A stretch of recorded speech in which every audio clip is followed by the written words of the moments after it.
요한복음 11장 25절에서 26절 두 절을 보겠습니다. 예수께서 가라사대 나는 부활이요 생명이니 나를 믿는 자는 죽어도 살겠고 무릇 살아서 나를 믿는 자는 영원히 죽지 아니하리니 이것을 내가 믿느냐. 아멘.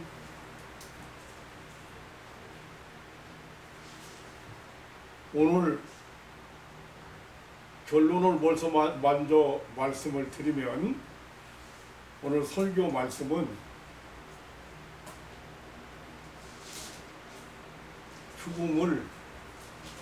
죽는 문제를 해결받은 사람들. 자, 해결 받았나 안 받았나 보세요. 믿는 사람들인데 나를 믿는 자는 죽어도 살겠고 무릇 살아서 나를 믿는 자는 영원히 죽지 아니하리라. 아멘. 죽음 문제 해결됐어요, 안 됐어요? 해결됐습니다. 네. 믿는 사람은 우리 신앙인은 죽음 문제가 해결된 사람이라는 제목으로 오늘 말씀을 드리려고 합니다. 자, 예수님께서 여러 가지 많은 교훈을 하시고 제자들에게 많은 것을 가르치셨지만 사람이 죽으면 다시 살고 영원히 죽지 않는다는 이 엄청난 사실을 가르치시기 위해서 요한복음 11장에 보면 죽은 나사로를 살리신 사건을 소개해요. 그런데 그냥 금방 죽은 회당장의 야이로의 딸을 살린 것이나 장례식장에 묘지를 향하던 과부의 딸, 과부의 아들, 나인성 과부의 아들을 살린 그 사건에서는 다른 영원히 죽지 않는 죽음이 해결된 사람들에 대한 이야기를 하지 않았어요. 그런데 나사로는 죽은 지 3일이나 되어서 썩어서 냄새가 나는, 그러니까 과학적으로도 도저히 우리 사람들이 생각할 때 불가능하고 또 상식적으로도 불가능하고 그리고 이제 죽어서 3일이나 되었기 때문에 그 죽었다는 확인이 확실한 그런 사건을 통해서 예수님이 무엇을 가르치시려고 했느냐. 예수님은 그냥 사건을 일으킨 게 아니에요. 한 사건을 통해서 반드시 주시는 교훈이 있는데 이 세상 누구도 가르친 일도 없고 말한 일도 없고 가르칠 수도 없는 사람이 죽으면 끝이 아니고 사람은 죽는 존재가 아니고 사람은 영원히 사는 존재라고는 그 교훈을 가르치시기 위해서 죽은 나사로를 살리신 사건을 벌이신 거예요. 우리 믿는 사람은 지금 보니까 어때요? 나를 믿는 자는 죽어도 산다 이거예요.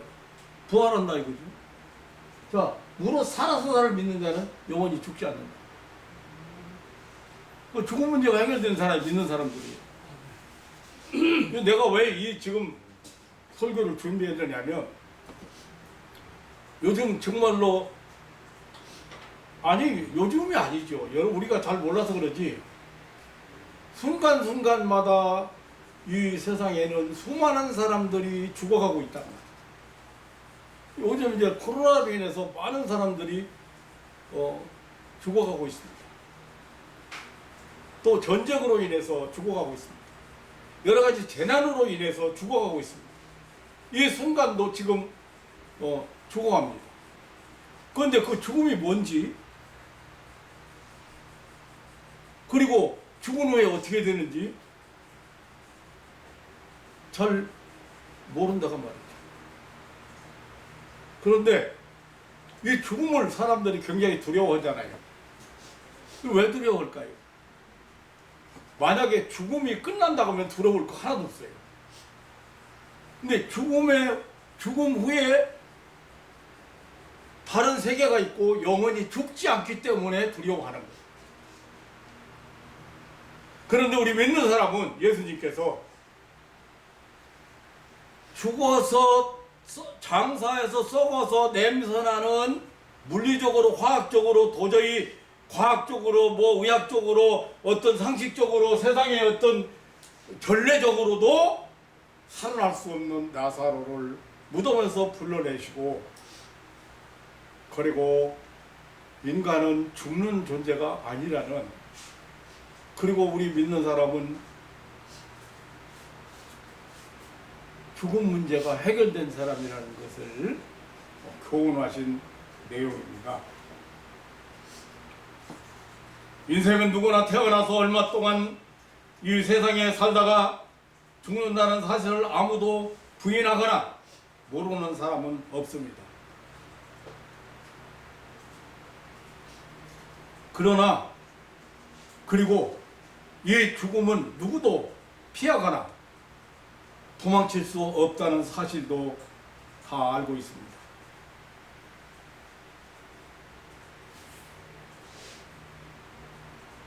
문제는 이 죽음에 대한 태도입니다.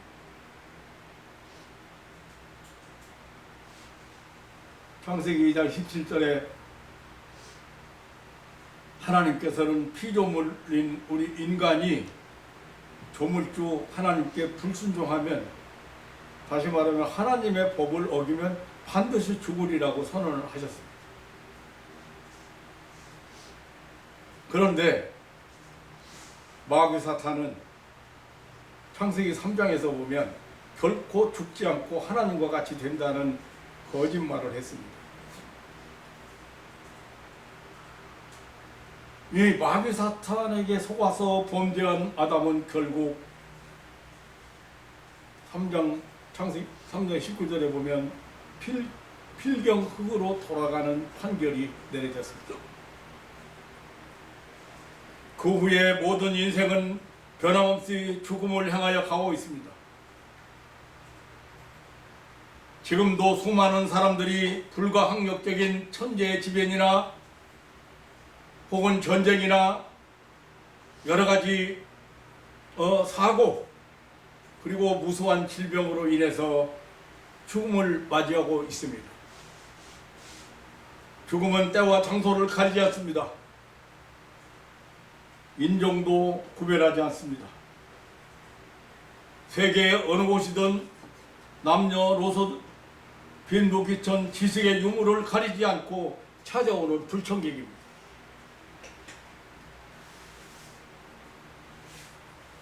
처음 사람 아담 이후로 그 어느 인생이든 죽음을 피한 사람은 없었습니다.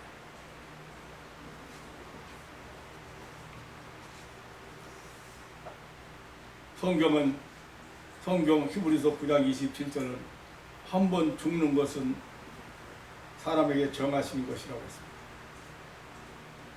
베드로전서 1장 24절로 25절에는 모든 육체는 풀과 같고 그 모든 영광이 풀의 꽃과 같으니 풀은 마르고 꽃은 떨어진다고 했습니다.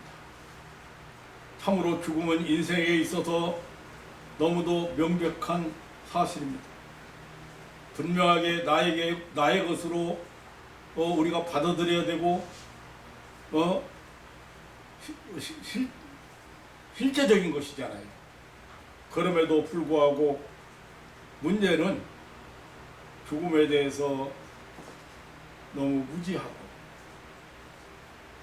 또 그 죽음에 대해서 착각을 하고 있다는 사실입니다. 실제로 죽음을 부인하는 사람도 있습니다. 또 죽음을 도피하려는 사람도 또 있습니다. 죽음에 대해서 인정하면 죽음을 극도로 두려워하는 사람도 인정하지만 죽음을 극도로 두려워하는 사람들도 있습니다.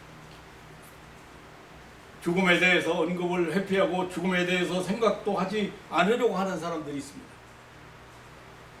숙명론자들이나 철학자 중에는 죽음의 당연성을 주장하지만 그것을 두려워할 필요가 없다고 그 앞에서 용감하게 행동할 뿐이라고 말은 하는데 죽음 현실 앞에 두려워하지 않는 사람은 없습니다. 심지어 어떤 사람은 죽음을 저주하고 욕하고 도전하면서 반항하려는 사람도 있다고 합니다. 생을 저주하고 삶의 실정을 느끼고 자신을 스스로 죽음에 던지려는 그런 염세주의자들도 있습니다. 죽음은 자연 법칙의 결과라고 하는 그런 유니테리안주의자들도 있습니다. 인생의 죽음이라는 것은 자연 현상이니 마땅히 그것을 소망으로 살아야 한다고 합니다. 그러나 실제로 죽음을 자연 법칙으로 여기고 기다리는 사람은 없습니다. 그리고 죽음을 자연 현상이라고 말하는 과학주의자들은 사고작용이나 영혼은 우리 뇌의 분비물이라고 합니다. 따라서 간장의 기능이 멈추면 모든 것이 끝나게 되고 육체는 흙 속에서 분해되고 용해되고 마는 것이라고 죽음을 자연 현상이라고 말합니다.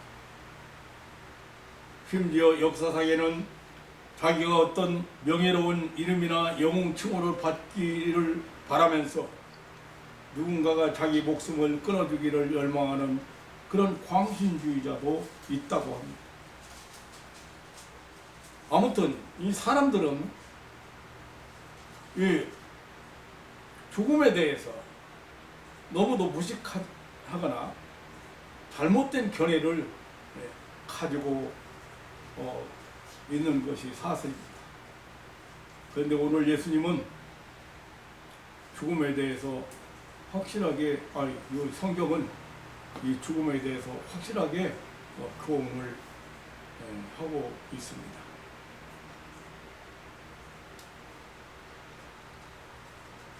성경은 사람에게 오는 죽음은 죄에 대한 하나님의 형벌이라고 가르칩니다. 죽음이 왜 오는가? 죽음은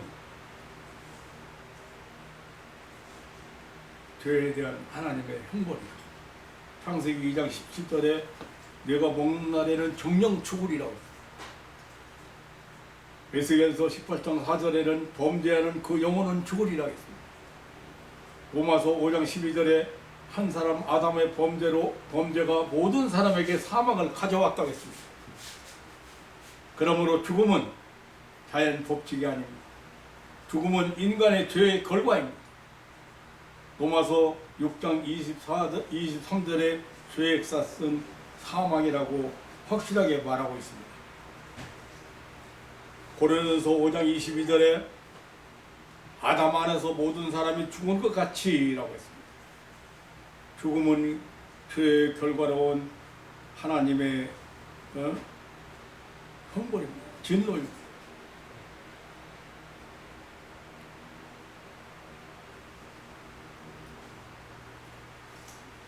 먼저 죽음이란 무엇인가에 대해서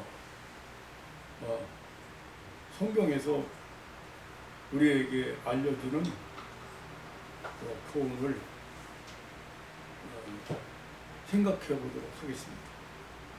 죽음에 대해서 세 가지 죽음을 성경은 말합니다. 그 첫째가 육체적인 죽음, 그리고 영적인 죽음, 그리고 영원한 죽음으로 구분을 하고 있습니다.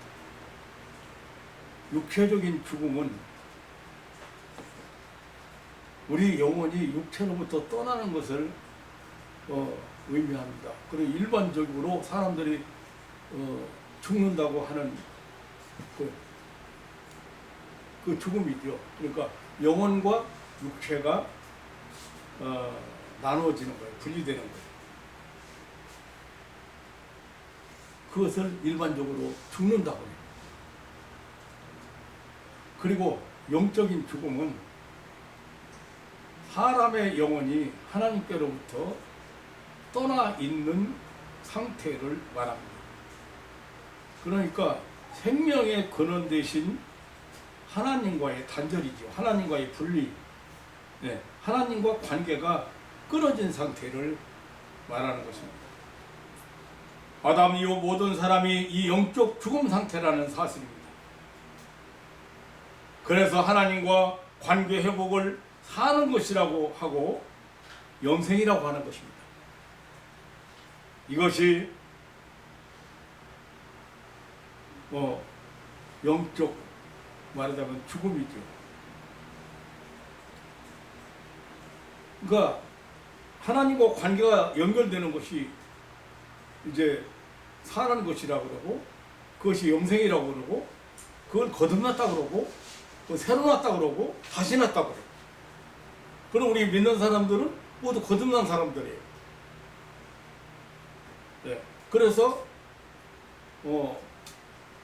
하나님의 영원한 생명과 연결된 사람들이에요. 그 생명을 받은 사람들이에요. 예수 그리스도로 말미암아 받은 이 믿는 사람들이 받은 그 생명, 이거는 영원히 죽지 않는,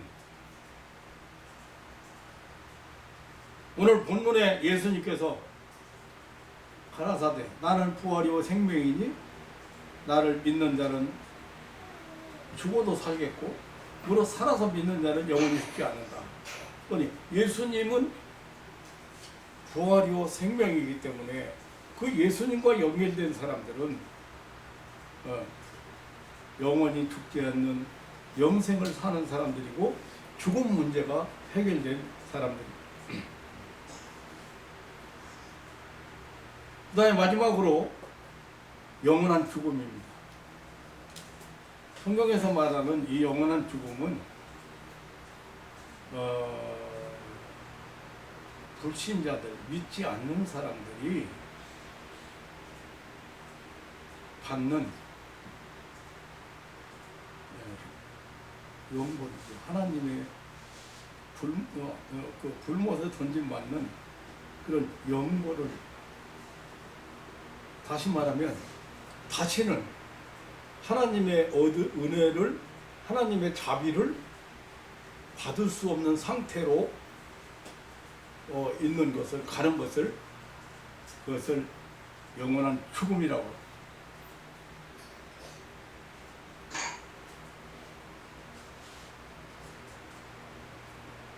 그래서 우리 믿는 사람들은 예수님께서 요한복음 3장 3절 이하 3절 7절에 보면 거듭나지 아니하면 하나님 나라를 볼 수 없다. 하나님 나라에 들어갈 수 없다. 그렇게 표현을 했어요. 그리고 오늘 본문은 나는 부활이요 생명이니 나를 믿는 자는 죽어도 산다.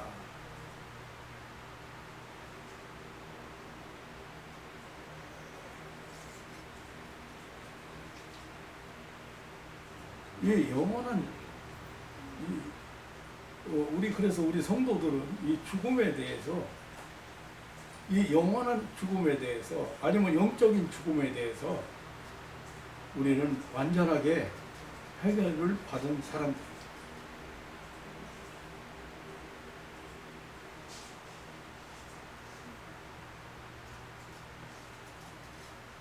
그러니까 이 영원한 죽음은 불신자에 해당되는 영원한 형벌을 말하는 것입니다.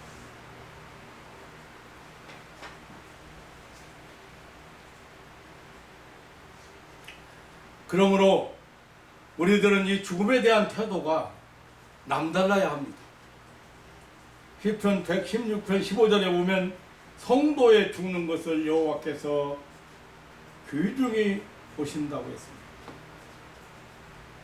세상에서 믿음을 지키고 믿음으로 승리하고 돌아오는 그런 성도의 귀향을 아주 소중하게 여기신다고 말씀하고 있습니다. 누가복음 16장 22절에 믿는 자의 최후는 천사들에게 받들려 아브라함 품에 들어간다고 했습니다. 죽음은 천사들의 안내를 받아서 천사들의 환영 속에서 안식에 들어가는 것이라고 했습니다. 세상 근심 걱정 다 벗어놓고 아버지 집으로 세상 모든 염려 고난 고통 내려놓고 고향으로 돌아가는 것을 지금 우리는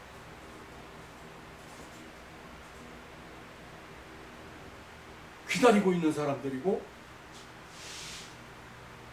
또 소망하고 있는 사람들입니다. 바로 우리 성도들입니다. 예, 예수님께서 누가복음 23장 43절에 보면 네가 오늘 너와 낙원에 이르려겠어요. 그러니까 최고의 행복한 곳을 낙원이라고 그래요. 최고의 행복한 곳에 오늘 간다고 그랬어요. 요한복음 14장 2절에 보면 내 아버지 집에 거할 것이 많다고 했습니다. 디모데후서 4장 8절에는 멸관이 예비된 곳이라고 했습니다. 빌립보서 1장 23절에는 그리스도와 함께 있을 것이라고 했습니다. 고린도후서 5장 8절에 보면 주와 함께 거하는 곳이라고 했습니다. 바로 죽음은 우리 믿는 사람의 죽음은 바로 주 안에서 잠자는 것이라고 안식하는 것이라고 데살로니가전서 4장 13절이나 요한복음 11장 11절에 그렇게 표현하고 있습니다. 이렇게 죽음을 우리의 그 소망 중에 하나라.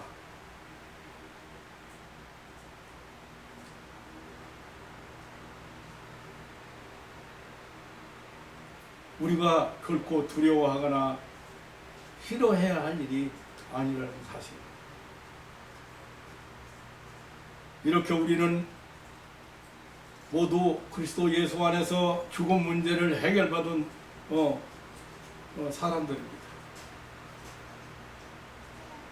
그래서 어떤 사람은 임종시에 문병한 사람들과 가족들과 함께 농담하면서 세상을 떠난 사람도 있습니다. 만세반세 열리니 내가 들어갑니다. 이 찬송을 지은 토플 라디라고 하는 사람은 죽으면서 나는 나의 영혼 속에서 벌써 천국을 맛본다고 했습니다. 유명한 주석가 뱅델은 나는 죽음에 대하여 새삼스러운 광경을 느낄 필요가 없다고 생각한다. 나는 마땅히 그렇게 살다가 그렇게 죽을 것이다.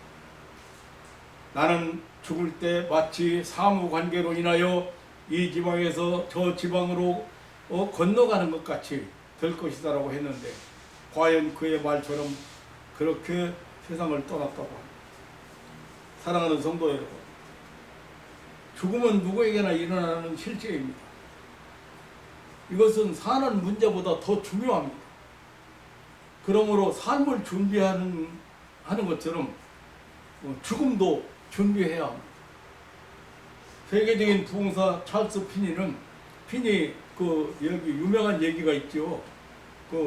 아마 여러분도 들어본 일이 있을 거라고 생각해요. 그는 법률학 공부를 했습니다.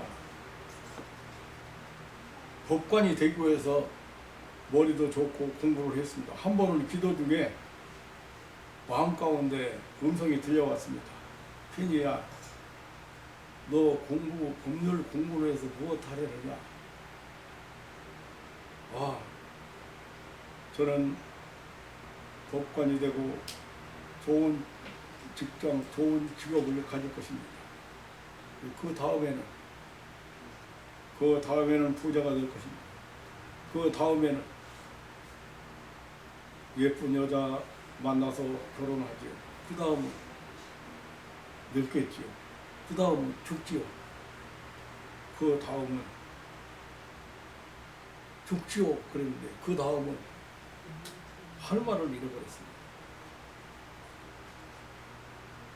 할 말이 없었습니다. 그 다음은 심판을 받는답니다. 피네는 산속으로 뛰어들어가 온종일 기도하면서 크게 회개하고 변호사 이 법률가 되는 것을 그만두고 전도자가 되어서 50년간 세계적으로 전도 활동을 크게 했습니다. 죽음보다 죽음 이후가 더 중요하다는 사실. 그러므로 우리는 이 죽음이 갑자기 찾아오지 않도록 이 죽음에 대해서 더 확실하게 알고 그리고 소망 중에 살아가야 할 것입니다.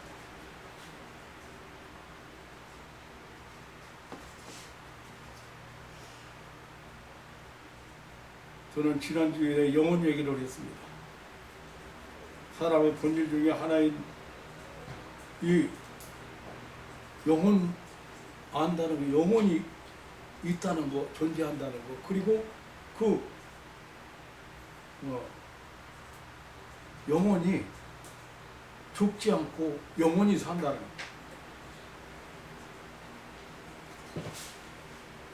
사람에게 최대의 신비는 이 영혼입니다. 영혼은 사람의 본질 중에 하나인데 물질이 아니잖아요. 비물질이고 보이지 않는 실체이고 볼 수 없는 부분이잖아요.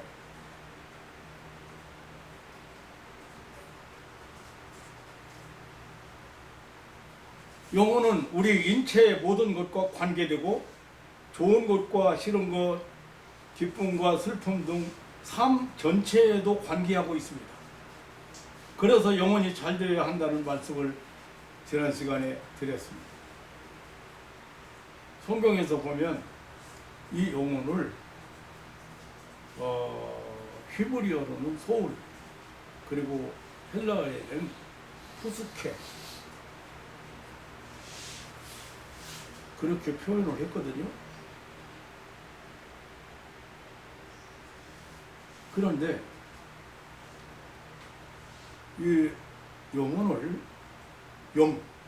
스피릿, 훌륭한 그런 말하고 병행해서 사용하고 있는 데가 많아요. 그러니까 무슨 말이냐면 같은 본질적으로 같은 거예요. 우리 마음이잖아요. 마음이라는 영이라는 그 푸뉴마라고는 그 말하고 이 영혼이라고는 푸스케하고 똑같이 병행해서 그러니까 본질적으로 같은 거예요. 그런데 그 구분이 안 되잖아요. 잘 몰라요. 그렇기 때문에. 그런데 이 영혼은 불멸하는 존재라. 지난 시간에 말씀드렸죠. 절대 죽지 않는다. 소멸되지 않는다. 이 영혼 불면이라는 그런 헬라어 단어를 보면 아다나시아인데 죽지 않는 것을 의미하는 말이거든요. 이게 소멸되거나 없어지지 않는 그런 존재라는 뜻인데 이 구속적 개념으로 예수 그리스도 안에 사는 자들에게 사용하는 말이 영혼과 그 육신과 영혼은 부활을 뜻하는 그런 말로 아다나시아라는 그런 사용을 해요.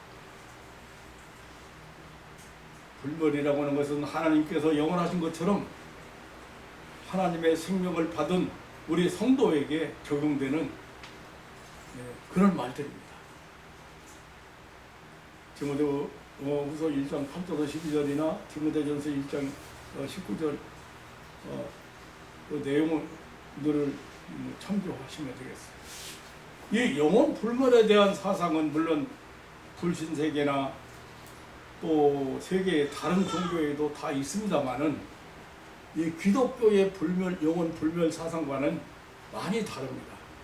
세계에서 가장 오래된 문헌 중에 애굽에 있는 사자의 책이라는 죽은 자의 책이라고 하는 그런 책이 있는데 그 책의 그 중심은 사후에도 사람의 생은 계속 된다는 것입니다. 이 기독교 사상이 아니더라도 에집트에는 그 피라미드라고 하는 큰 무덤이 있잖아요. 이 사람들이요, 이 사람의 시체를 잘 보관함으로써 사후 세계를 산다고 생각했습니다. 그래서 나일강 연안에 거대한 피라미드라든지 바위를 쪼아서 만든 무덤, 그리고 시체를 썩지 않도록 40일간이나 방부제를 바르는 일, 영혼 불멸 사상에서 온 것입니다.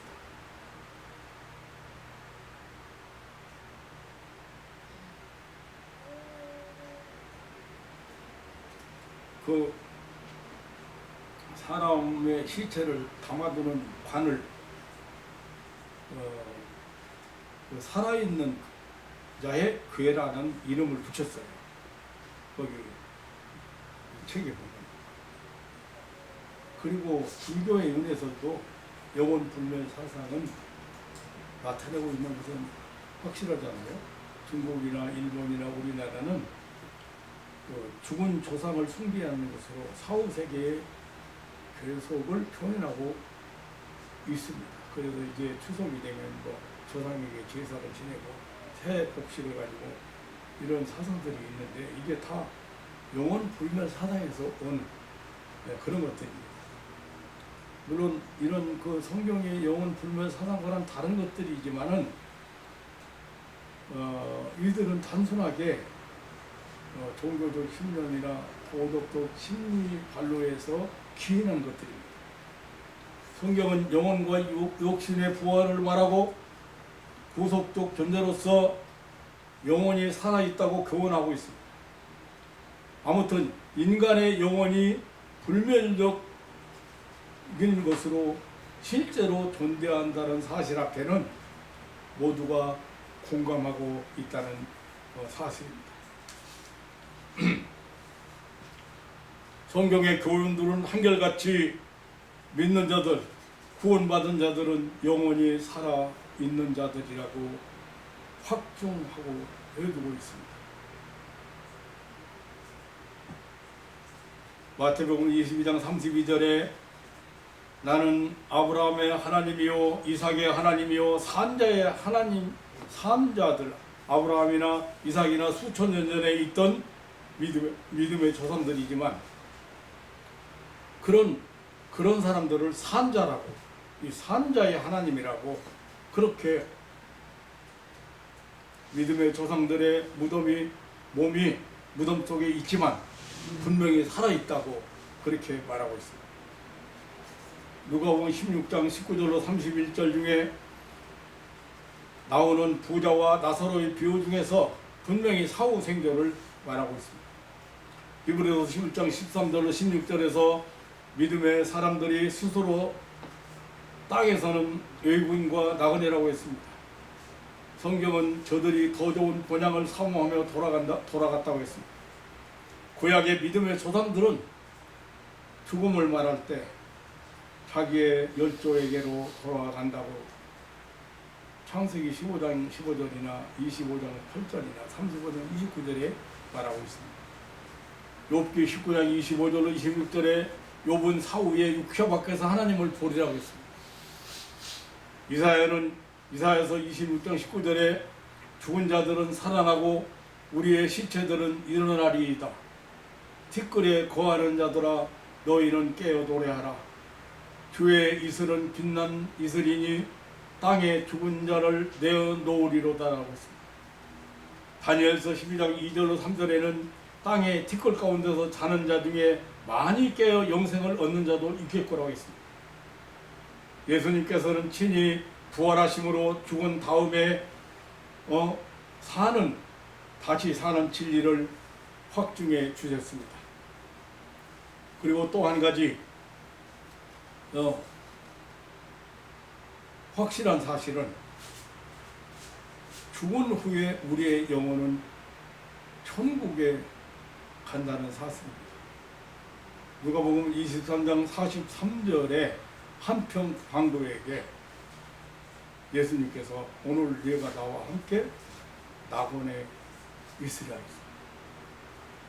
누가복음 16장 22절에 나사로는 죽어 천사에게 받들려 아브라함의 품에 들어갔다고 했습니다. 고린도후서 12장 2절 4절 보면은 사도 바울은 셋째 하늘을 말하면서 낙원이라고 했습니다. 마태복음 8장 11절에는 많은 사람이 이르러 아브라함과 이삭과 야곱과 함께 천국에 앉으려니라고 했습니다. 요한복음 14장 2절에는 내 아버지 집이라고 했습니다. 시편 73편 24장 24절로 25절에 주의 교훈으로 나를 인도하시고 후에는 나를 영광으로 영접하시니 하늘에서는 주 외에 누가 내게 있으리라 했습니다. 죽으면 바로 천국에 간다는 사실이에요.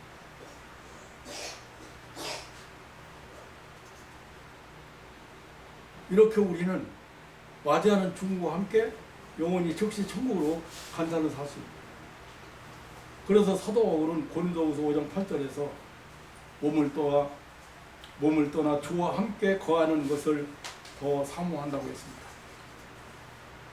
성경에는 천국을 낙원이라든지 아브라함의 품이라든지 셋째 하늘이라든지 내 아버지 집이라든지 주와 함께 있는 곳이라든지 여러 가지로 표현했습니다만은 이 천국에 대한 이름들은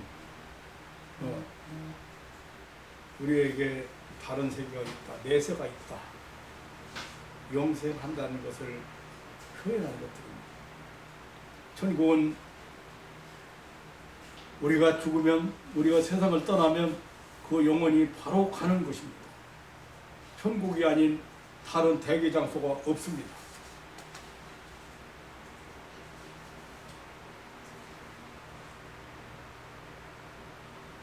장례식장에서 제가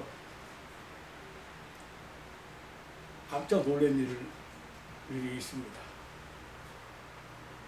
어느 목사가 보낸 화 안에 고인의 명복을 빕니다.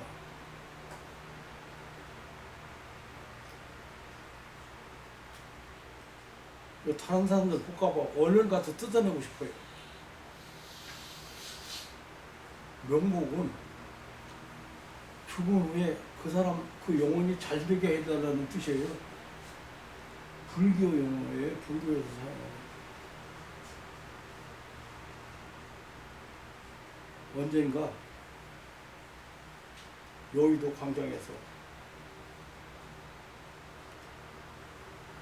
중도 나와서 목사 두드리고 목사도 나와서 기도를 하는데 우리나라의 유명한 목사들이 기도하는데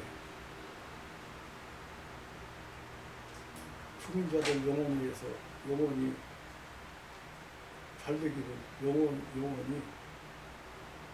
위해서 기도하고 하는 것을 봤어요.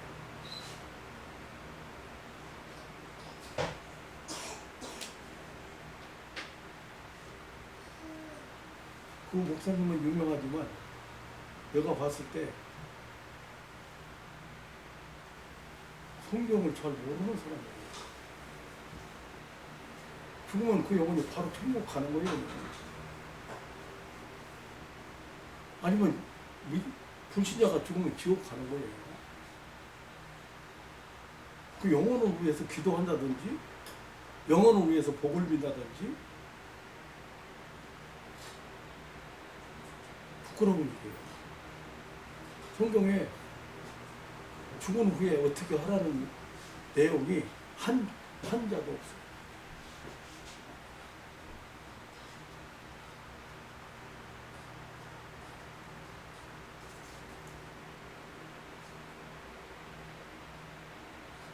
그리고 죽음이 뭔지 잘 몰라요. 그러니까 거듭나는 건지 뭔지 잘 몰라요. 건든다는 것이 무슨 큰 어떤 엄청난 변화가 있는 걸로 말합니다. 하나님이 가지고 있는 영원한 생명을 예수 그리스도를 통해서 우리에게 주신 거예요. 그 생명을 받았는지 안 받았는지 잘 몰라요. 뭐 가지고 알아요? 여기 지금 뭐라고 그랬어요? 믿는 거. 인간이 죽어있기 때문에 인간에게 무엇을 하나님이 요구해가지고는 구원받을 사람 하나도 없어요. 그래서 하나님은 단 이렇게 너희 죄가 사함받았으니 믿으라는 거예요. 이렇게 내가 영생을 얻었으니까 너는 새 생명을 받았으니까 하나님의 생명과 연결되어 있으니까 너는 산영이라는 거예요. 아브라함, 야곱이 다 산영이라는 거예요. 조건이 없어요.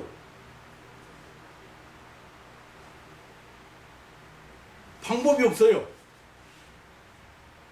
그러게 최근에 나타난 이단들 중에 가장 많은 게 뭔지 알아요? 구원받는 방법을 말하는 거예요. 어떻게 해야 구원받는가? 우리가 어떻게 가지고 구원받는가? 모든 하나님의 말씀이 마찬가지야. 너희가 내 이름으로 귀신 쫓아내라. 그러면 귀신 쫓아내면 귀신을 쫓아낸다는 것까지는 말하는 사람이 있어요. 근데 어떻게 하는 걸 쫓아내는 건 잘 몰라요.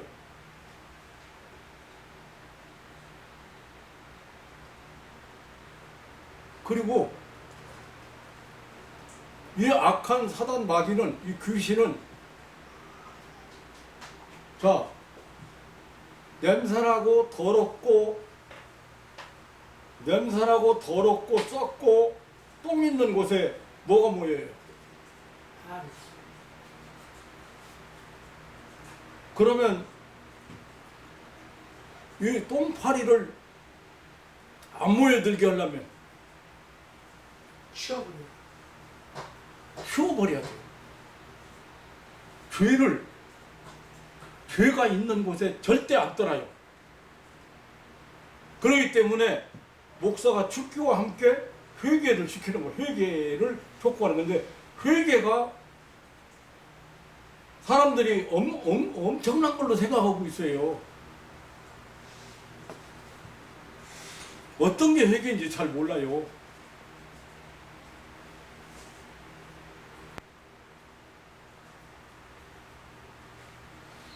한번 보세요. 에덴 동산에 한번 올라가 봐. 다 네 맘대로 다 이 동산에 있는 모든 열매, 모든 것들을 다 네 맘대로 사용하고 네 맘대로 먹고 네가 하고 싶은 대로 다 해라. 그런데 그거 하나만 하지 말라는 거야. 뭐 중앙에 있는 동산 중앙에 있는 선악을 알게 하는 나무 열매는 절대 먹지 마라. 그게 하나님의 법이고 그게 하나님과의 관계, 안 먹는 게 관계의 의지예요. 그러니까 하나님 말씀을 순종하는가 불순종하는가에 따라서 죽느냐 사느냐. 성경 마찬가지예요. 지금 마찬가지예요. 그냥 하나님 말씀을 순종하면 그냥 주고받는 거고. 그 귀신 쫓아내라 그러면 쫓아내야지. 근데 회개를 안 한다는 거지. 뭘 회개 안 해요? 하나님 말씀을 불순종하고 회개 안 한다는 거지. 근데 하나님 말씀 불순종이 뭐예요? 하나님 말씀 불순종이 뭐예요?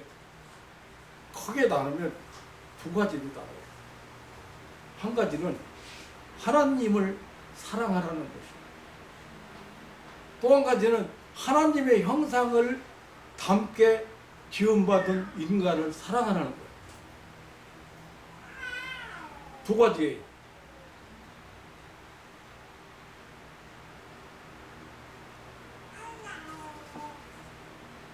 어때요?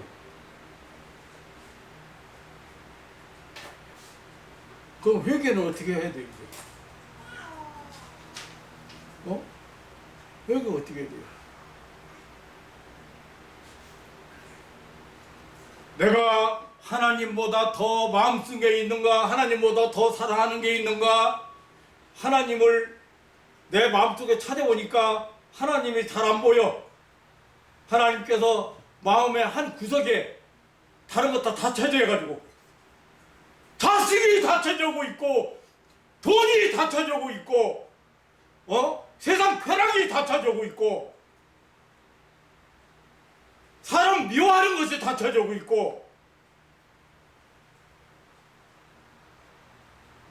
하나님이 잘못하면 쫓겨나야 되겠어.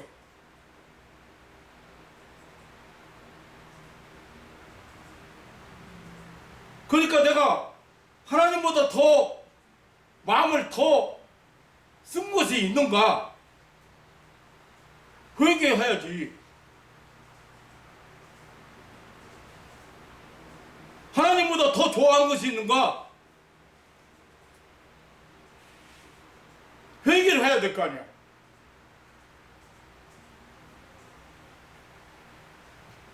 그거 회개 않고 마귀는 왜 덤볐어요? 왜 덤볐어요? 목사님 왜 덤볐어요? 파멸시키고 죽이라고 덤볐어요. 파멸시키고 죽이려고 덤벼드는 놈한테 내가 이용당하면 안 되죠.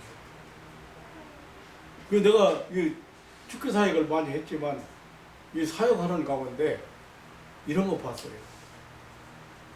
어떤 사람은 인연이 하도 찬송 부르고 기도에 싸서 그리고 내가 무슨 뭐 이렇게 생각을 갖다 주면 안 속아. 그래가지고 내가 빼빼 말랐어. 나 더 이상 못 견디게 해서 그러자니 나가려고 하는 참이야. 그런 거 하면은 어떤 사람은 얘는 굉장히 바보라 그래요. 고집도 세고 바보라. 자기가 시키는 거 잘 듣고 잘 따라서 주고 그래가지고 자기 힘도 세지고 살도 쪄서 나 여기서 못 나가잖아.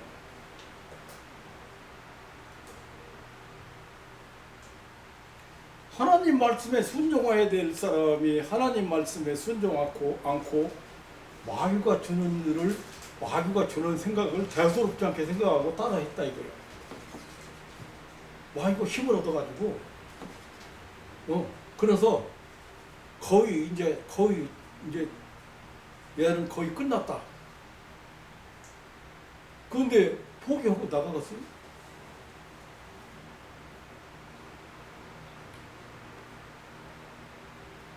그렇게 술 먹지 말라는데 그거 안 먹으면 어때서?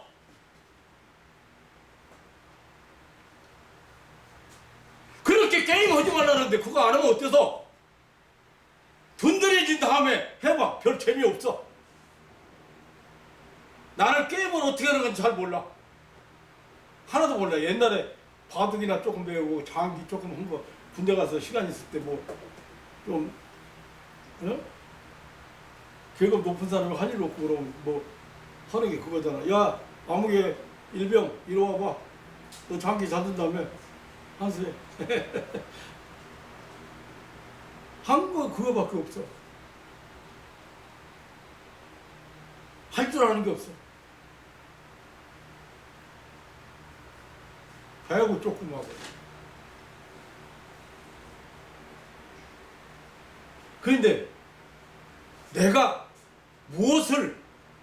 어떤 것을 내가 마귀에 쫓아갔는가, 마귀한테 속아서 마귀한테 끌려다녔는가, 사람 미워하고,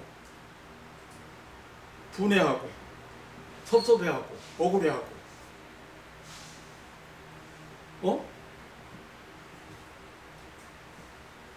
불만족하고, 불평불만하고.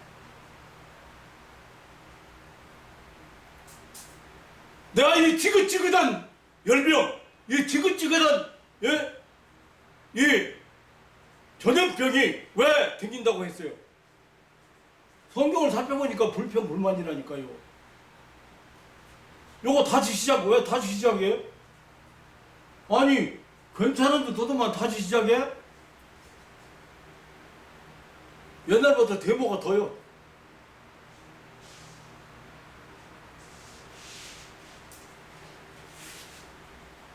우리나라처럼 살기 좋은 나라가 어디 있고, 우리나라처럼 정말로 민주주의를 표방하고 자꾸 복지 사회를 만들기 위해서 애쓰고 그런 나라가 어디 있어요?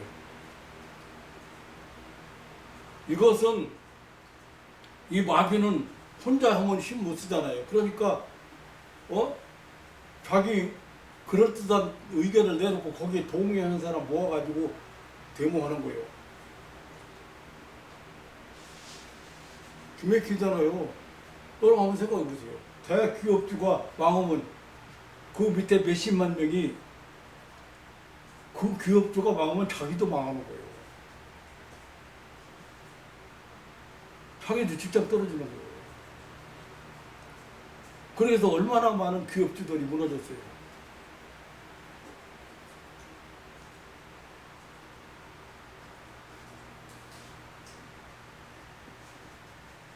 그게 뭐냐? 불평불만이거든요. 근데 그 불평불만이 어디서부터 왔느냐면 사람들이 대부분이 그런 거예요. 부모로부터 온 사랑 결핍, 애정 결핍, 만족을 못 누리는 거예요. 누가 웬만큼 쏟아줘가지고는 그 사람 치료하기 힘들어.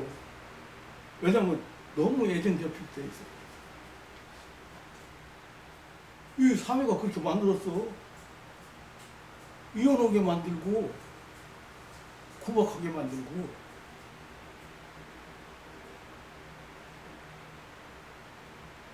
병원에서 40일밖에 못 산다는 사람 만났는데 보니까 어렸을 때 엄마가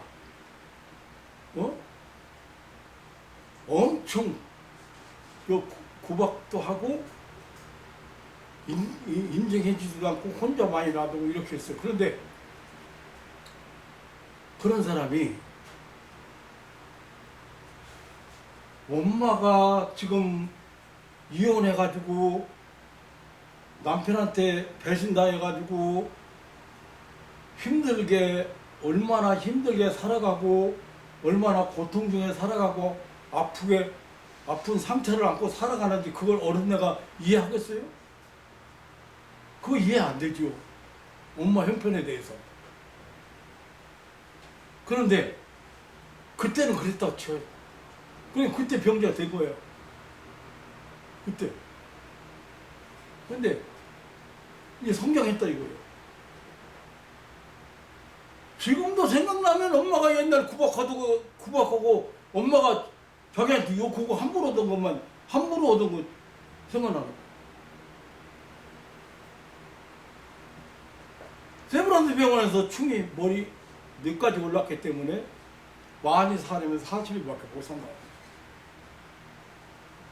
우리 교회 부목사 사모가 친구, 영문과 친구인데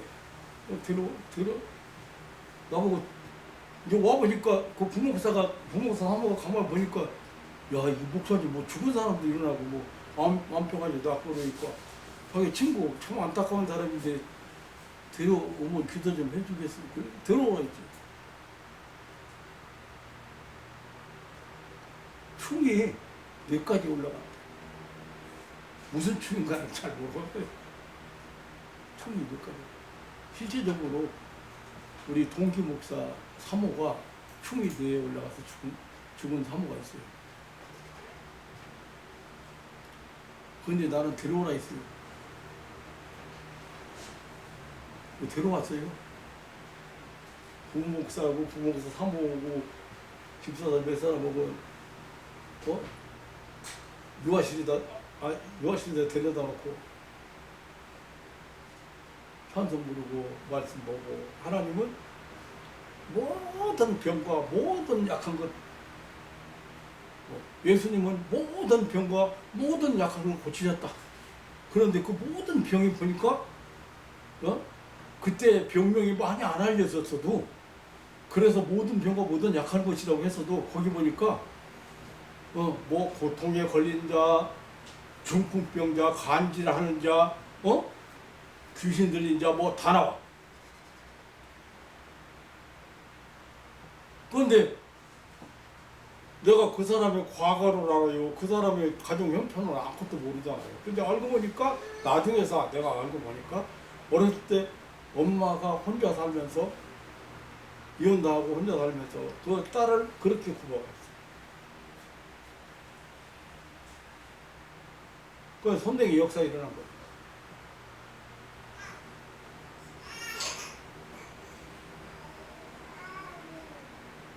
뭐 쉽게 말하면 귀신병이에요. 귀신병. 치료가 안 되는 불치병은 거의 100%가 99%가 귀신병이야. 치료가 안 되는 병. 치료 안 되는 병이 뭐 있어요? 현대병이 많아요. 현대병. 뭐 있어요? 잘 몰라? 고혈압, 혈압 문제. 요즘 애들도 혈압이 높아. 아이고 참 늙어가지고 심장이 약해져가지고 혈압 높고 애들도 혈압 높아. 이진경 집사도 혈압 높아가지고 그게 혈압이 그냥 재피는 게 아니에요. 약 한 번 먹어가지고 한두 달 먹어가지고 3개월 이상 가야 재피기 시작하는 게 혈압. 진짜 혈압 높은 사람들. 왜 혈압이 높은지 몰라, 본인은. 내가 혈압이 높다 해서 내가 웃어가면서 해. 약 먹어가지고 되는 거야. 여러분, 누가 힘들게 하고 누가 괴롭혔을 때 뭐라 그래요? 아이, 혈압이야. 그거요. 그러니까 지금 마음고생을 하고 있다는 뜻인데 혈압이 올랐다는데 그거 찾아야 될 거 아니야. 그래가지고 역사가 일어나는데 나중에 내가 여기 있는 사람들한테 다 인사하고 나가 더러우시나 그 와중에 사람들이 얼마나 웃겼어요. 일어나가지고 안녕히 계세요. 나 갑니다. 안녕히 계세요. 내가 거기 사람들 보라고 그랬어. 왜냐면 이런 불치병이 귀신병이라는 걸 알려주기 위해서. 그럼 지금까지 몇십 년이 흘렀다 이거예요. 병 나서가지고 4일밖에 못 한다. 병원에서 치료를 거부했는데 치료를 못 한다고 내놨는데. 그러면 얼마나 감사하며 살아야 되겠어요.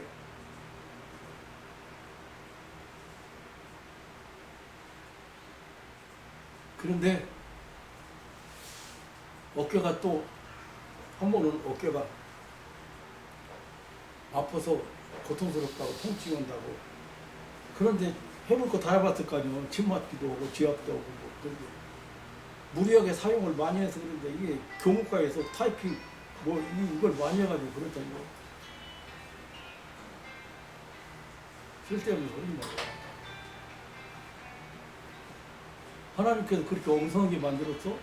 좀 무리하게 사용해서 만약에 무리하게 사용했다 그러면 2, 3일 쉬거나 2, 3일 지나면 회복이 돼야 되지.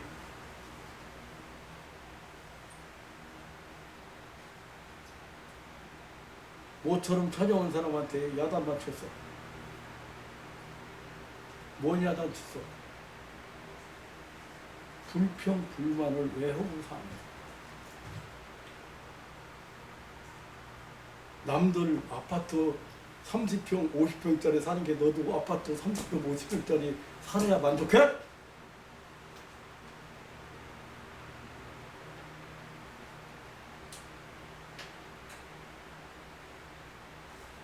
하나님께서 병만 나선 게 아니라 길을 열어줘서 결혼도 하고 다 해. 공무원 오고 그럼 다 내게 주어진 죄 위의 생명을 살고 있는 거잖아. 그거 얼마나 감사하며 살아야 되겠어요. 모든 게 감사하며 살아야 되는데 원래 애정결핍이기 때문에 모든 것이 불만해. 안 채워진다 이거예요.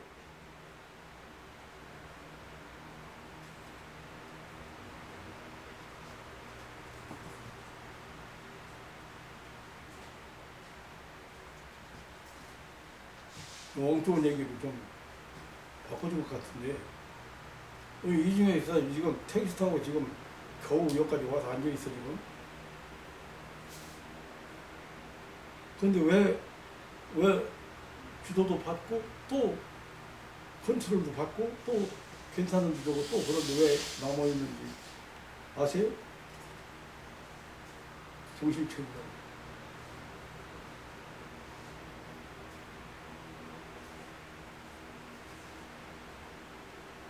얼마나 집요하고 얼마나 죽이려고 간격하게 붙들고 있는데 네가 그렇게 정신 못 차리고 정신 안 차리고 이 병에서 나은 사람 중에 이런 사람이 있어요. 어떤 사람이냐면요. 목사님 무슨 일이에요? 상담 좀 하러 왔어요. 무슨 일이에요? 11조 문제예요.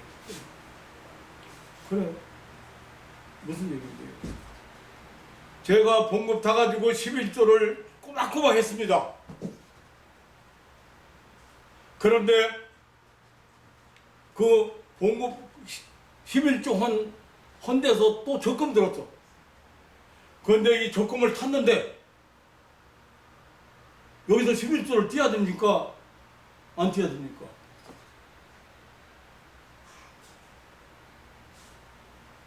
처음 들어보는 질문이기 때문에 내가 속으로 아니 먼저 11조 됐으면 그만이지. 그리고 11조가 꼭 그렇게 뭐 정확하게 떼야 되는 거예요. 뭐 그것 가지고 뭐 고민을 하세요. 내가 그랬어요. 그때 내후관이 이제 그 문제 가지고 이제 얘기가 있었던 것 같아. 그러니까 하나는 띄라, 하나는 지난번에 11조 다 11조 계속 다 띈 데서 적금을 들었으니까 이자에서 혹시 11조는 띄면 되려나 모르지만 적금 전체에서 11조를 띄냐고 이거 나도 문제 안 될 것 같아. 그래서 내가 웃어가며 그랬어. 뭐 그런 거 가지고 다 상담으로 온대요. 하고 싶어 하고 하기 싫으면 그만둬요. 그랬더니 목사님 제가 아플 때 얼마나 힘들고 진짜 벽을 뚫는 것 같다는 거예요. 그러니까 벽을 아무리 두드려도 반응이 없는 것처럼 병 나설 것 같지는 않았는데 목사님만 나섰는데 나중에 알고 보니까 목사님 만나서 보니까 그게 마귀 새끼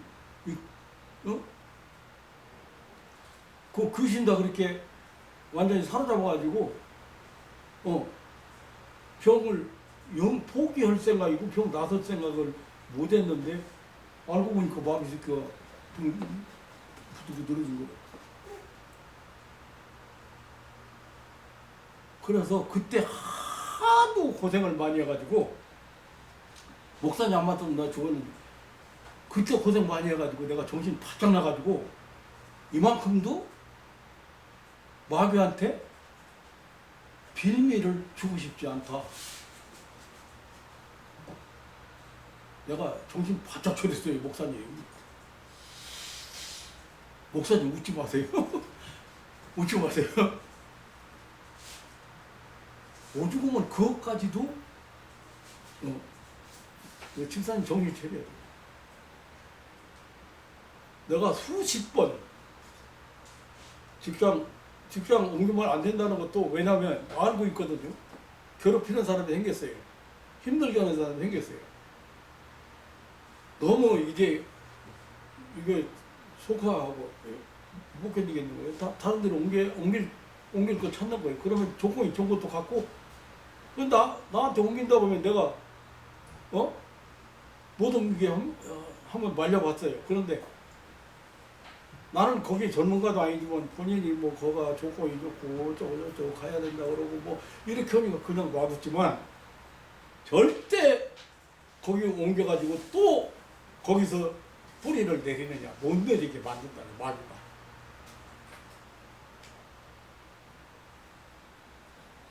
그러니까 나를 괴롭히는 상대가 있지만 그 사람을 통해서 나를 무너뜨리는 거지 그 사람을 미워할 사람. 상식적으로 보면 그 사람이 잘못한 것 같은데 아니에요.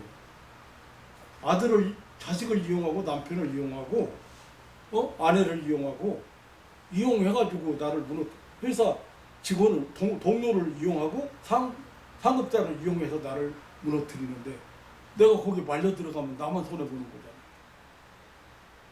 거잖아. 내가 해결거리를 찾아야 되는데 뭐가 지금 문제가 있는지를 잘 모르고 산다.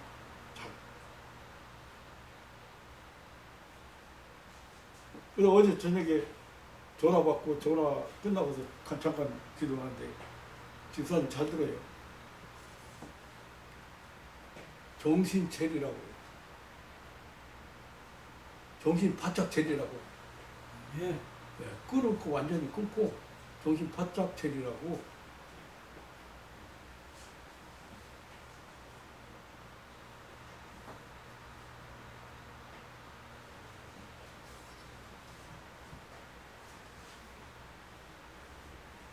은혜 받고 지사님의 은혜 받고 충만할 때는요.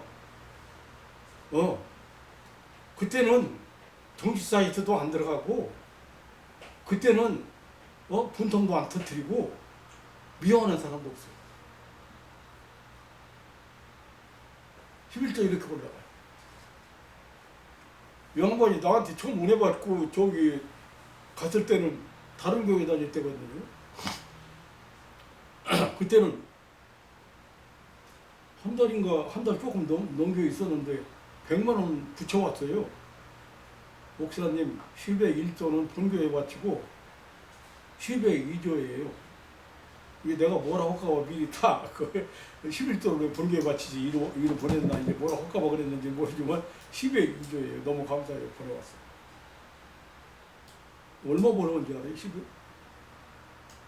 100만 원이에요. 그럼 한 달에 얼마 벌었다는 거예요? 네? 무슨 1000만 원 벌었다.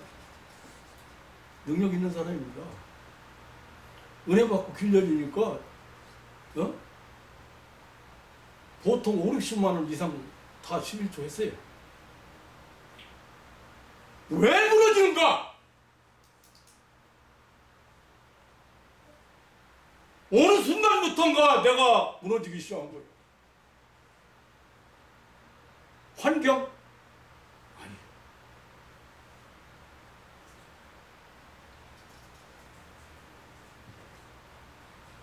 이삭은 사람들이 시기해가지고 우물 파면 그 사막지대에서 우물 파면 우물이 잘 나와.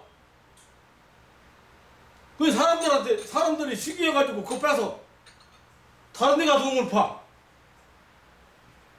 권사님 또 나와 안 나와? 또 콸콸콸 써. 가는 곳마다 우물 파는 곳마다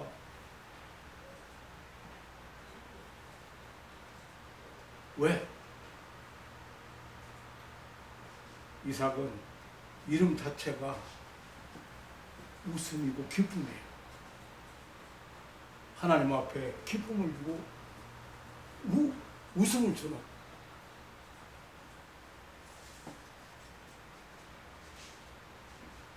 그 정신 이 사람을 하도 힘들고 고생하고 진짜 죽음 앞에까지 갔었기 때문에 그거 적금 들고 11조 뛰는 것도 나한테 와서 상담했다 이거야. 왜냐? 정신 바짝 났다는 거예요. 그걸 통해서 유익하게 하시는 집사님 유익하게 하시는 하나님께서 알았어요? 이사님 아멘 크게 해요. 네. 고통스럽게 그 지금 조금 유예 기간 두 번을 네, 오늘 물론 다 해결해서 보내겠지만 그거 아니에요. 목사가 여기 있는 목사가 신원하는데 봤어요? 한 번이라도 내가 하는 말이 틀린 거 봤어요? 저는 조금 힘들고 지킬 때마다 하나님 동행하시는 거, 하나님이 함께 하시는 거 증거를 보여줘요. 그리고 누가 딱 오면 벌써 어디가 문제가 생겼고 왜 그런가 벌써 그런 하나님이 주신 지혜가 있어요. 근데 말 안 듣는 사람들에게는 장사가 없어요. 어떻게 못해요, 목사가? 술 먹지 말라고 그렇게 하는데 아니 피곤해서 그 핑계가 그거 한 잔 정도 먹는 게 뭐가 그렇게 문제가 되느냐고 하는데 여러분 잘 아셔야 돼요. 이걸 아셔야 됩니다. 증권하는 거, 사이트 들어가는 거, 내 마음을 다 뺏어가는 거, 그게 뭔가? 그런데 그 자체는 죄가 아닐 수 있는데 그렇게 하면 증권하면 돈이 올라 컴퓨터 앞에서 떠날 수가 없어. 시간만 있으면 다시 가서 열어봐야 돼. 올라가면 올라가는 것 때문에 내려가면 내려가는 것 때문에. 그 돈이 지금 뭐가 됐어요? 돈이 하나님 내.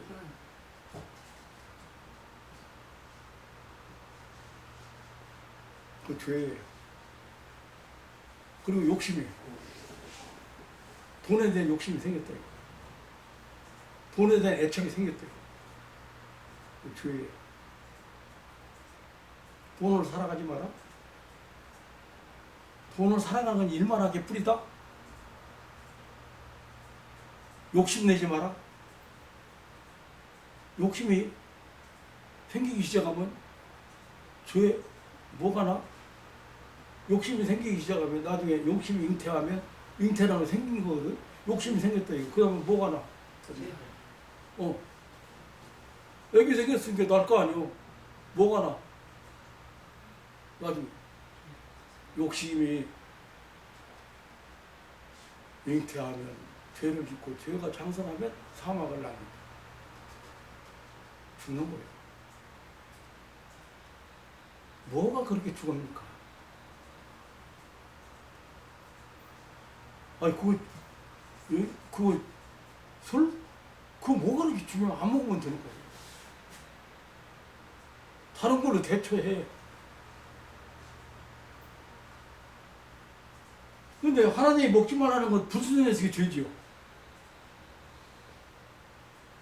술을 먹어서 간에 문제가 생겼으니까 내 몸을 내가 독약을 먹은 거나 마찬가지인데 내 간에 문제가 생기고 뇌에 문제가 생겼는데 술 먹으면 간에 문제가 생기고 뇌에 문제가 생겨요. 어떤 사람은 술을 먹는 걸 뇌 그 배아량에 모래 들어가는 것도 똑같아겠어요. 그러니까 내 몸을 상하게 하는 건 벌써 하나님이 주신 내 몸을 상하게 하는 건 죄예요, 안 죄예요? 아무리 그걸 설명하고 술이 얼마나 해를 끼치고 인생을 파멸시키는 거다 그렇게 해도 그걸 못 끊고 죽어요?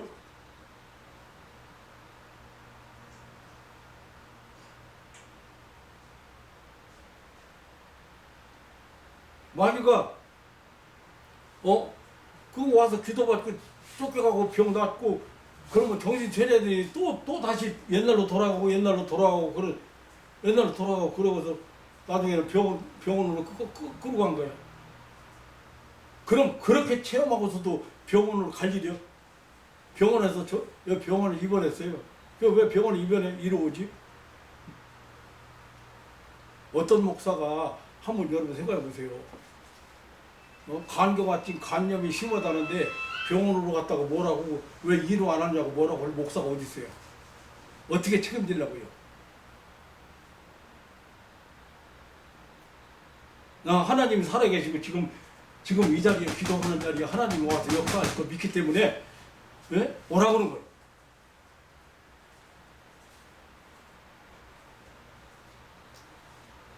보세요. 예수님께서 중풍병자를 움직이지 못하는 중풍병자를 4명이 예수님 혼자 못 오니까 4명이 메고 왔어. 간단해.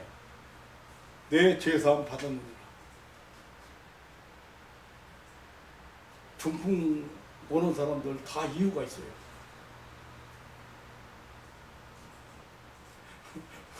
우리 이 목사님 만나요. 나 목사님 때문에 지금 살아있고 목사님 때문에 지금 살아있고 내가 건강하다고 이렇게 하는데 사실이에요. 만약에 살아있다 해도 중풍 걸려가지고 움직이지 못하고 있으란 말이에요. 검사해보니까 뇌에 힘줄이 맥힌지도 있다니까요. 얼마나 내가 오죽 오면 목사님 표현하기를 시한폭탄이라고 언제 터질지 모르는 시한폭탄을 건드리기만 하면 터지게 생겼어. 그렇게 만들었어. 이 사람이 괴롭히고 이 사람이 힘들게 하고 이 사람이 속상하게 만들고 막 말을 안 듣고 이해도 안 해주고 막 계속 막 사업은 망하고 그냥 빚은 잔뜩 지고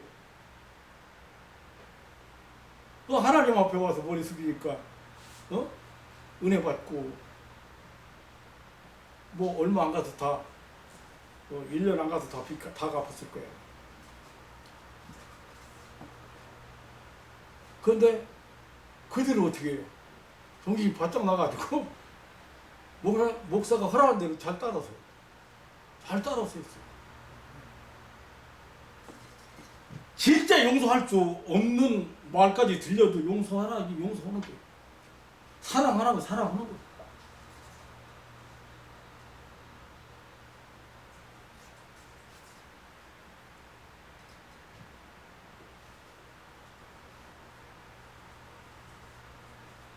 지금 이지사님 정신 차리라고 이 얘기가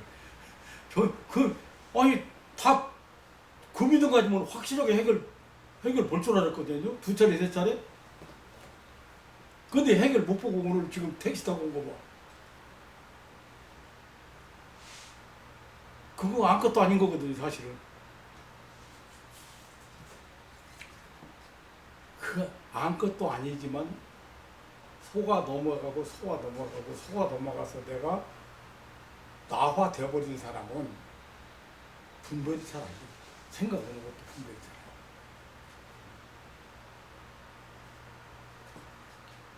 안 돼. 철저하게 하나님 말씀에 순종해야 돼.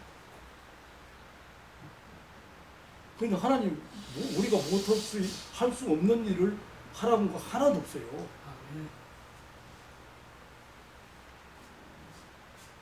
마음이 대적하라는데 그 대적을 안 하는 거고 속아서 끌려가 다니는 거고 하나님 말씀에 불순종하면 반대로 마귀를 쫓아가는 사람하고 똑같아. 마귀 순종하는 마귀 종로 못하는 거야. 그 병이 안 나서요. 시간이 제가 이 얘기하면 자꾸 사람들 내가 치유 사역 하면서 만난 사람들 생각이 떠올라서 얘기가 길어지는데 시간이 많이 흐르고 말씀을 줄여야 할 것 같습니다. 오늘 사랑하는 성도 여러분, 죽음이 무엇인가? 사람들이 일반적으로 말하는 죽음과 성경에서 말하는 죽음, 그리고 우리 성도는 이 죽음 문제가 해결된 사람들이라는 말씀을 드렸습니다. 사람에겐 영혼이 있고 하나님의 형상을 넓은 영혼이 있고 그 영혼의 영혼이 주인이고 그 영혼은 영원히 죽지 않는 그런 존재이고 하나님은 그 영혼 때문에 우리를 사랑하시고 하나님은 그 영혼 문제를 중요하게 여기시기 때문에 그 영혼 구원을 위해서 하나님께서 계획하시고 이 땅 위에 독생자 약속하시고 보내신 거예요.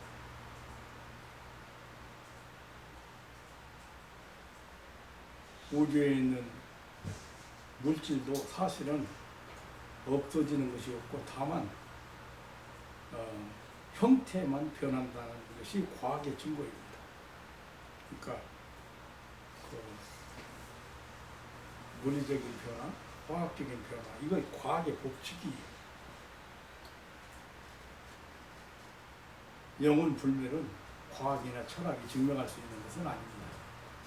이것은 신학이나 신앙의 영역이고 신비한 세계예요. 이 사실을 거듭난 신자, 구원받은 우리 성도에게 성령께서 증거해 주시고 있습니다. 그러므로 우리는 확신에 찬 삶을 사는 것입니다. 뿐만 아니라 영혼이 실제적으로 존재한다면, 그리고 그 불멸한다면 분명히 그 영혼이 가는 곳이 있습니다. 바로 그것이 천국이라고 성경은 명백하게 증거하고 있습니다. 사랑하는 성도 여러분, 우리의 인생은 무덤이 인생의 마지막이 아닙니다. 그러므로 이 세상 삶이 전부가 아닙니다.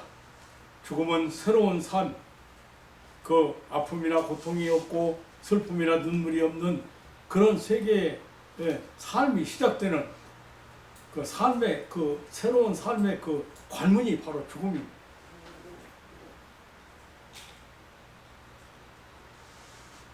오늘 예수님은 죽음 문제가 해결된 것이 믿는 사람이라고 지금 한마디로 표현하면 오늘 본문 내용이 그거예요.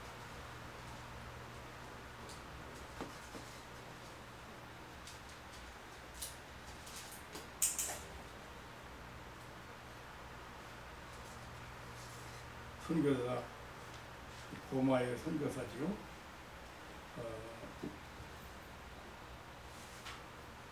선교사 저서스는 나는 내가 하는 일에 실정을 느끼지 아니하니 그러나 다만 예수 그리스도께서 나를 영원한 집으로 부르신다면 마치 어린 학생이 방학을 만나 집으로 가는 것처럼 나는 기쁨으로 갈 것입니다. 죽음은 결코 나에게 불시에 습격하는 그런 도적이 아닙니다. 이는 내가 그리스도를 믿기 때문이라고 했습니다.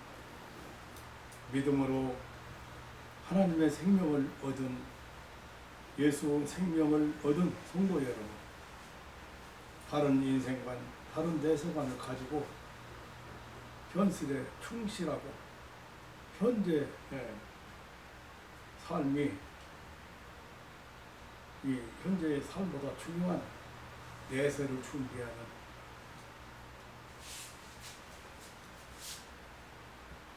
그런 신앙인들 되시기를 주님의 이름으로 축원합니다. 아멘.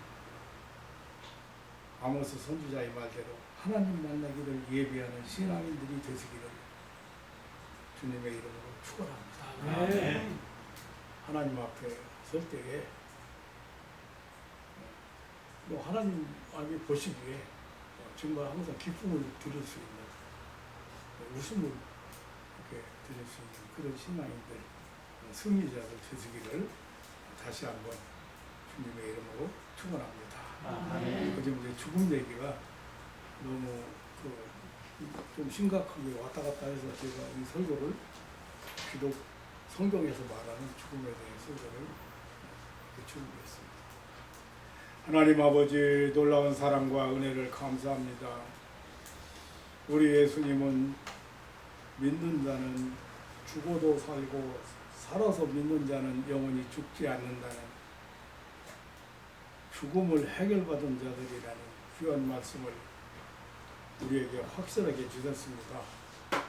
그것도 죽어서 썩어서 냄새나는 3일이나 되어서 냄새나는 나사로를 살리신 후에 인간은 영원히 죽지 않는 영생하는 생명을 가졌다고 하는 그런 교훈을 우리에게 남겨주셨습니다.